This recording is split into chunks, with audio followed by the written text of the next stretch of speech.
with that, I would like to ask you, would you baptize me with my pastor? Nothing was on my mind, but we're in the friend zone. It's nice to make the gesture of just leaving that life behind. Christine's behavior towards Meri in the end was pretty harsh. It felt like Christine lumped Meri in with Kody and Robyn, without giving her a chance to explain herself or be heard. It seemed like Christine was trying to force Meri into staying within the confines of their old world, as if it was Meri's fault everything had gone downhill. The meeting where Christine allegedly wanted to stay. Honestly, I think Meri was just in shock, hardly a moment of genuine support. Christine, on the other hand, used Meri as a scapegoat, blaming her for being the worst parent, when honestly, Christine herself had her fair share of missteps with the kids. Both of them were involved in the parentification of the older children, and the whole polygamy situation was just a mess. The real issue is that Christine doesn't seem to want to take any ownership for the pain she caused. When Meri was going through the catfish drama, instead of supporting her, Christine pulled her aside and told her she was too much to handle because she wasn't keeping sweet. Instead of being a friend, Christine should have recognized that Meri needed help. And it's frustrating because Christine also seems to place all the blame on Robyn by association, ignoring the fact that Robyn was icing Meri out too. It feels like Christine wants to throw Meri under the bus to protect her own version of events, avoiding the fact that Kody was the one who created this mess through his manipulation. Christine, in many ways, hurt Meri too, but no one's talking about that. There's a troubling pattern in how Christine is portrayed as the victim, while some of her own tendencies are completely overlooked. Now, this season, Christine's been soaking up the spotlight and gushing over her new man. Sure, she's free from a toxic marriage, but so are her kids. It's like she's checked out as a parent, and I can't get behind how quickly David was thrown into Truly's life. She acts like he's the perfect guy, but love-bombing in the first few months? That's dangerous, and she's blind to it. All I see is Christine trying to prove a point to Kody, constantly comparing David to him. It's obvious she's still not over her past, which makes me think she's just festering old resentments. Meri didn't deserve to be pushed away by Christine. It's a sad situation. Both women need healing, and so do their kids. I hope they get it, but I doubt it'll happen as long as they're stuck in this cycle of bitterness. To me, both women were raised in a toxic polygamous system that shaped how they interact with each other. They were trapped in marriages with narcissists, and both acted out of their trauma. They've hurt each other repeatedly, but that's the result of years of emotional neglect and manipulation. And let's not pretend it was only Meri who tried to force Christine to stay with the mountain talk. It was a two-way street. Also, Christine's new relationship has nothing to do with Meri. They both moved on from that time. Christine left, and Meri stayed. End of story. Meri didn't have anything to do with Christine's decision to leave Kody. Remember the scene when Christine was planning to leave for Utah, and Meri followed her through the trees telling her to stay strong? Christine couldn't take hearing more of that. She needed support, not someone trying to talk her out of her decision. On the other side of things, I can see why some feel Christine owes Meri nothing. Yes, Meri was a lot to handle, and her constant heavy demeanor was draining. Christine should have handled things better, but I get why she distanced herself. It's not like Meri was a walk in the park, especially when she stood by silently as Kody verbally abused Christine, then went to comfort Robyn after the fact. But Christine wasn't an angel either. I've seen Meri lash out at her, like when Christine was helping Meri move, and Meri screamed at her in front of the kids. That had to be awful for Christine, especially since the kids were watching. 5 minutes later, though, Meri was laughing it up with Robyn. It was like a switch flipped. Meri's never taken responsibility for her part in bringing Robyn into the family, which, let's face it, played a huge role in the breakdown of the family dynamic. She never fully owned the catfish incident either, making excuses just like Kody. That's why I get Christine's decision to pull away from Meri. She had enough of that passive-aggressive toxicity. In the end, it's clear they all played their part in this mess, constantly cycling between victim and villain. No one's entirely in the right here, but the cruelty from both sides is undeniable. We've got so much to dive into today, so let's not waste any time. Let's jump straight into it. Hey everyone, what's up? It's Elena here, and welcome back to my channel Reality Nexus X. Robyn's perspective on why the wives left is, to say the least, perplexing. She doesn't seem to grasp the obvious, that a man neglecting his wives and kids for months during a global pandemic might, strain those marriages. Instead, it appears that she's more concerned with the lack of attention and control in her own life. Because if it's not all about Robyn, well, the world just isn't right, is it? As Kody spiraled into his own self-centered meltdown, Robyn too seemed to become lost in her own little bubble of denial. It's almost as if she can't see outside of her own self-interest, or maybe she just doesn't want to. Empathy from Robyn? That would be a stretch. She's always been pretty quick to deflect blame, particularly when it comes to the other wives' departures. Take, for instance, the infamous moment when Christine admitted her marriage was in trouble, and Robyn practically sputtered, "That's a lie." A strange thing to say to someone opening up about marital struggles, right? Almost like Robyn didn't really want to hear that the perfect family she had in her head wasn't all sunshine and rainbows. Maybe it slipped out in the heat of the moment, but it sure felt like the real Robyn was finally making an appearance. As for the idea that Robyn truly thought everything was fine until Christine ruined her perfect marriage with Kody, please. If she really didn't notice any of the underlying tension or neglect of the other wives, that's either willful ignorance or a convenient narrative she's built to absolve herself, saying she wasn't aware of the schedule and neglect. It smells a lot like a cover-up, because there's just no way she didn't see or feel the shifting dynamics. And yet, despite all the evidence of her manipulation, especially when it comes to Meri, Robyn continues to act as though her hands are pristinely clean. What is going on in her head? It's clear she's playing the victim card. Her and her kids are absolutely blameless in all of this.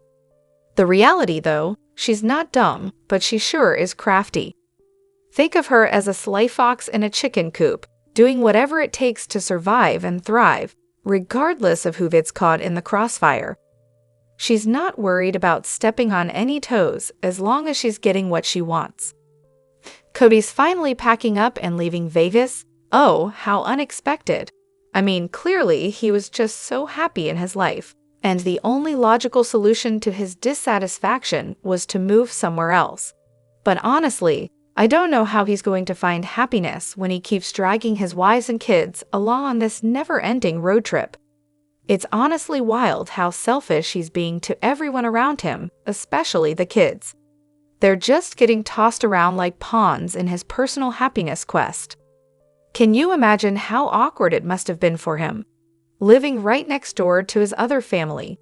Oh, I bet it was still great playing with his kids, and then loading them up for a little family outing, knowing full well that his other kids were stuck, alone, left out of this special plans. He was probably the awkward neighbor who would pretend like you didn't exist as he backed out of the driveway. Super normal family dynamics, right? And Robyn and Kody? Yeah, they were about as subtle as a neon sign in Vegas about how often they were together. Robyn even gave him a whole office at her place. So much for keeping up appearances. And then her son goes off to college in Flagstaff. Surprise, surprise, it's all starting to look like one big game of wherever Robyn wants to be, that's where the family will follow. Talk about someone who thinks their needs are always the most important. If there's a victim in all this, it's Robyn herself. She's practically built a shrine to her own emotional drama, making sure everyone knows she deserves to be top priority. It must be exhausting just to be in the same room with her. The more Christine does on social media, the less I can stand her. She's never been my favorite, but I'd somehow forgotten just how obnoxious she really is. She's got that same vibe as my Kelty, loud, over the top, and I totally get why people like that are a lot to handle. But let's be real, Kody is so unbearable that it almost makes you ignore Christine's flaws. Almost. She's a handful, no question. I mean, small doses is definitely the way to go. People like her with all that energy? Sure, the world needs them, and I'm glad they exist, but man, they exhaust me fast. Now, Janelle? I could absolutely hang with her. A camping trip with Janelle? Sounds like a blast. But let's talk about how obnoxious Christine's gotten lately. That episode where she's touring wedding venues and her kids are completely losing it, acting like total maniacs, yanking each other apart, and she thinks it's hilarious? I mean, if that were my kid, I'd be like, no, we're done. Cut it out. She bugs me so much sometimes, but hey, I'm glad she's happy. She deserves to live her life on her terms after putting up with so much nonsense for years, even if it's obnoxious to watch. And Christine? She gets a permanent pass from me. Honestly, where would we all be without her courage to finally stand up and walk away from that useless excuse of a husband/father/man, Kody? Meri would still be getting gaslit and pouring money into that sinking ship, and Janelle would be stuck living in an RV. Thank God Christine woke up, figured Kody out, and bailed. Thank you, Christine. You get the applause. The classic who's Kody's favorite debate. I mean, we've all seen this play out, but now that you're catching up with the newest episodes, your perspective has changed, huh? That's the beauty of hindsight. Sure, the usual answer is Robyn, but you're daring to say Janelle, and honestly, I'm intrigued. Here's the thing. Robyn definitely wanted to be the favorite, no question about it. She followed Kody's every rule, and let's not forget, she was quick to plant some creative ideas in his head about the other wives, because why not? It's not like their opinions matter when you're trying to be the queen bee. But plot twist, if Robyn never came in, you think Kody and Janelle would have stayed strong? Maybe.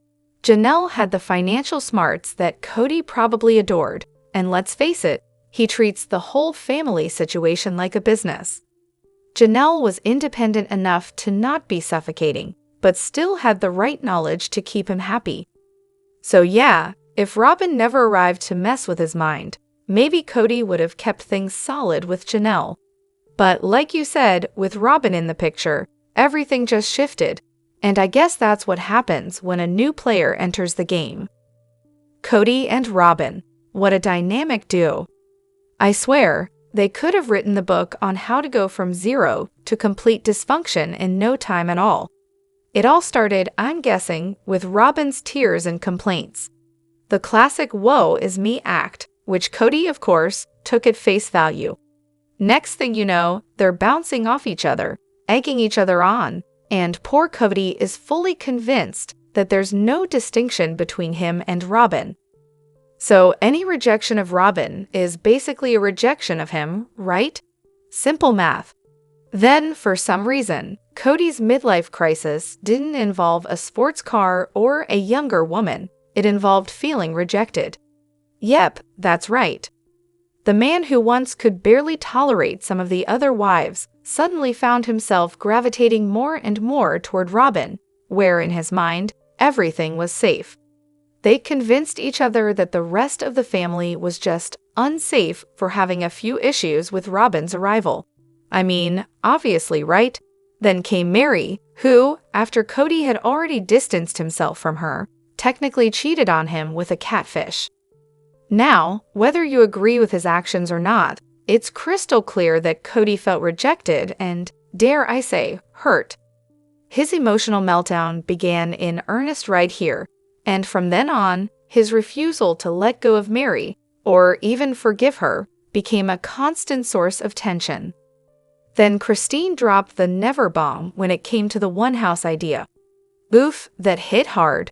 Not only did Kody feel personally rejected by her, but he also felt his whole family was being rejected. And that was the tipping point. His relationship with Christine was already hanging by a thread. But when she turned down the one-house dream, Kody just stopped showing up. It was like the final nail in the coffin. At least, that's what it looked like at the time, even if the whole thing wasn't exactly unraveling just yet. Enter coronavirus. Oh, coronavirus, the ultimate test of sanity. Not just for the world, but for Kody and Robyn. They took the whole stay-in-your-bubble idea to the extreme, and honestly, they lost the plot completely. Suddenly, anytime they left the house or had to interact with the outside world was a threat to their very lives. Meanwhile, Kody's relationships were already on the rocks, but now he was using that chaos to stir up some serious resentment. He began to despise the wives who weren't following the ever-changing, sometimes secret coronavirus rules. He'd fight with Christine and Janelle like it was some twisted competition for their love and loyalty. Prove you love me by abandoning the outside world. Spoiler alert, it didn't work. And when Christine finally called it quits, Kody's rage reached an all-time high. His anger and paranoia didn't just simmer, they exploded.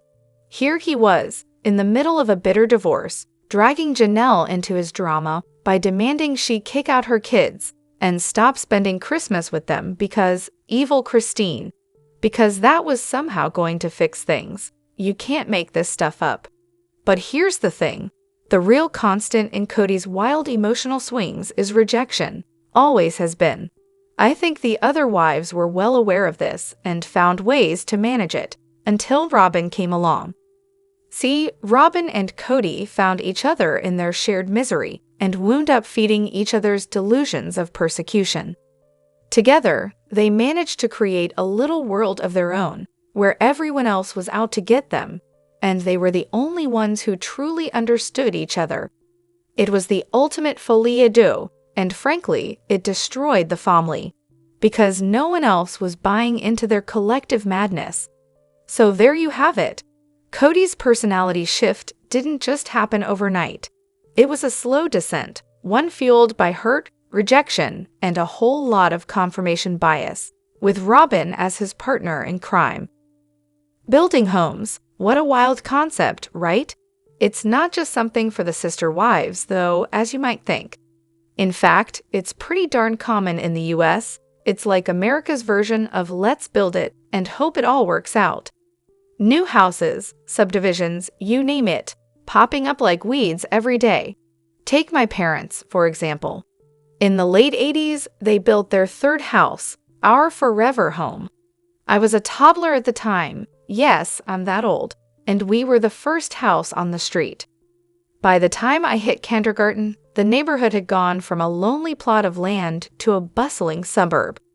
Welcome to suburbia, where houses appear like magic. And let's not forget about my best friend. A few years ago, she bought a plot of land and got to pick out every little thing in her new townhouse: cabinets, countertops, lighting, the works. Nothing says ownership like having your say in the details.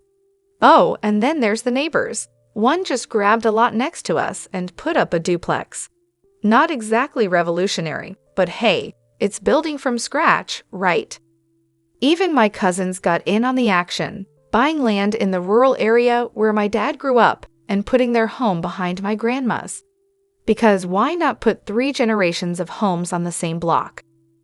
Building homes is a pretty normal thing in the US, that said. It's not as easy as it used to be. Financial struggles are making it a little more difficult, but it's still happening. So no, it's not just a sister wives thing. It's a whole American tradition. But good luck with the financials if you're thinking of joining in. The great sister wives escaped from Utah. Let's dive into that juicy drama, shall we? There are definitely a lot of theories swirling around as to why the Browns left the state. But honestly, it's a bit of both. Some genuine fear, some good old Kody theatrics, and of course, some Robyn-centric decision-making. On one hand, they might have genuinely been concerned. The show was getting a lot of attention. They were out there living their lifestyle on national TV, and let's be real, public families do get targeted by the law sometimes. It's not outside the realm of possibility that Utah authorities might have been thinking of making an example out of them. Look at these people flaunting their polygamy on national TV. We've got to do something. But let's also not forget Kody's very well-documented itch to move. This guy loves a change of scenery. They had been in Leahy for about 5 years, and that's right about when Kody's inner nomad starts to rise up.